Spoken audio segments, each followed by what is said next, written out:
Picture a corridor so narrow that your shoulders touch both walls, so dark that your hand disappears in front of your face.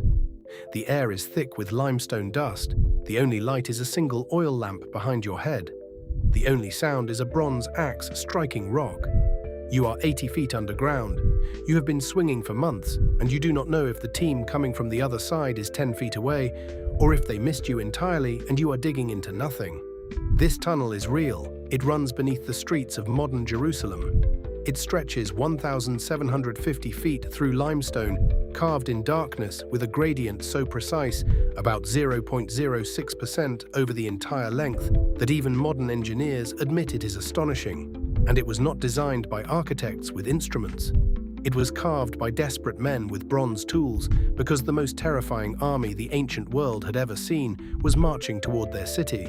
They had weeks, not years. To understand why it exists, look north. The Neo Assyrian Empire, ruled from Nineveh under kings like Tiglath-Pileser III and Shalmaneser V, perfected conquest by deportation. They did not just win battles, they erased nations. In 722 BC, that machine crushed the northern kingdom of Israel. Samaria fell.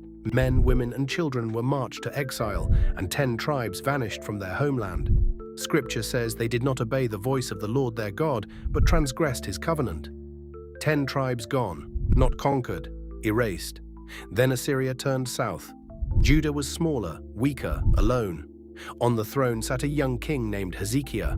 His father Ahaz had submitted to Assyria and polluted the temple with foreign worship. Hezekiah was different. He purified the temple, destroyed idols, centralized worship, and when Sargon II died and rebellion rippled through the empire, he stopped paying tribute.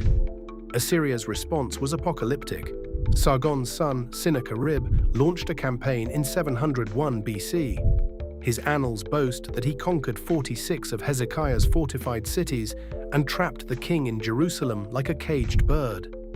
Hezekiah paid a staggering ransom, 300 talents of silver and 30 of gold, even sawing the gold from the temple doors.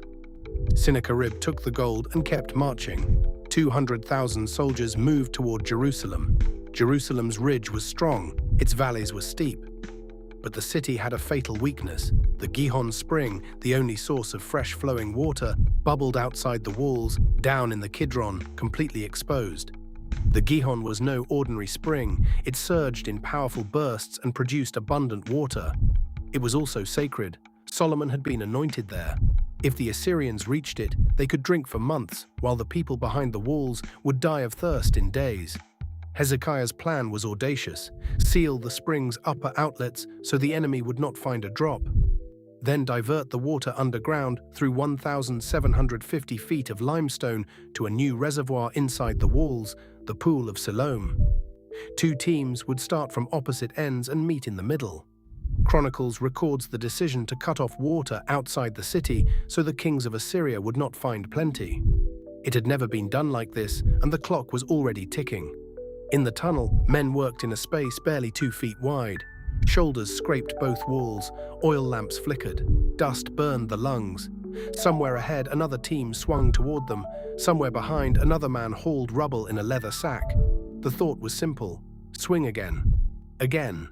Because if the tunnel was not finished, the city would die of thirst. What they built remains staggering. The finished tunnel follows a winding S-shaped path through bedrock. A straight line would have been much shorter, but the route meanders. Yet the slope is almost perfectly consistent, about 12 inches of drop over the entire length. How did they navigate in darkness without instruments? 2 explanations stand out. Geologist Dan Gill proposed that they followed a natural dissolution channel, a fissure carved by water over time, which would explain the winding path, uneven ceilings, and false starts near the meeting point. Others argue they used acoustic sounding, listening to hammered echoes through rock. The truth may be both, following the geology and listening carefully as they approached the final convergence. When it was finished, someone carved words in the wall. In 1880, a 16-year-old named Jacob Eliu slipped in the water, put out his hand, and felt letters on the stone. The Siloam Inscription, 6 lines in Paleo-Hebrew, from around 700 BC. It tells of the moment the teams met. While the stonecutters were lifting the axe, each toward his neighbor, and while 3 cubits remained, the voice of a man could be heard calling to his neighbor. On the day of breakthrough, they struck, axe against axe, and the waters flowed to the pool for 1,200 cubits. It even uses a rare word, zada, a term scholars debate.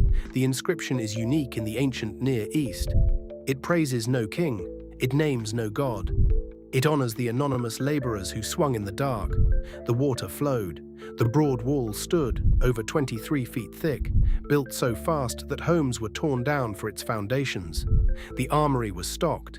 Every human preparation was in place. But a prophet stood on the wall and saw what everyone else missed. Isaiah listed each measure: weapons, walls, pools. Then he delivered the indictment. You did not look to its maker. You did not respect the one who fashioned it long ago. The sin was not preparation.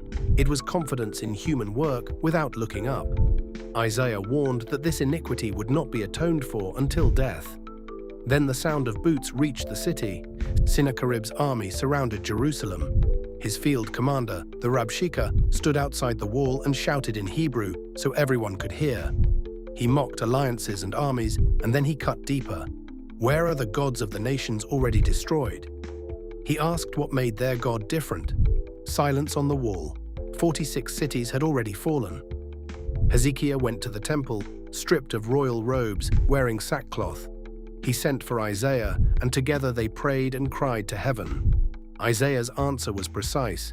He shall not come into this city, nor shoot an arrow there, nor come before it with a shield, nor build a siege mound against it. That night, the city waited.